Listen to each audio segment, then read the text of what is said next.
News కి స్వాగతం. ఆంధ్రప్రదేశ్ రాష్ట్రంలో గుజరాత్ తరహాలో ల్యాండ్ గ్రాబింగ్ చట్టాన్ని అమలు చేస్తామని ముఖ్యమంత్రి చంద్రబాబు నాయుడు ప్రకటించారు. అందుకే నేను ఈరోజు ఒక పని చేస్తున్నాం. ఇలాంటి ఫ్రాడ్ అంతా కూడా విలువ ఈరోజు మాకు వచ్చింది మాత్రం 35,576 కోట్లు. అదే మాదిరిగా దీన్ని మొత్తం చూస్తే ఇంకా ఎక్కువ ఉంటుంది. అంతేకాకుండా గవర్నమెంట్ వాళ్ళందరినీ కంప్లైంట్ ఇవ్వమంటున్నాం. దీనికోసం ఒక చట్టం తీసుకొస్తాం.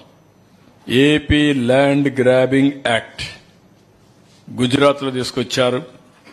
Gujarat land grabbing act 2020 Gujarat లో తీసుకొచ్చారు.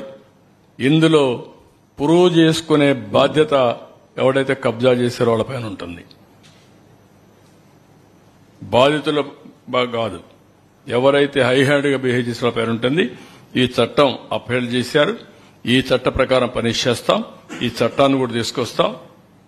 వీళ్ళని తొందరలో తీసుకొచ్చి మళ్లీ చెప్తున్నా, ఏపీ ల్యాండ్ గ్రాబింగ్ యాక్ట్ తీసుకొస్తాం on the lines similar to Gujarat land grabbing act 2020. అది తీసుకొచ్చి మొత్తం పని చేస్తాం. No question of excuse.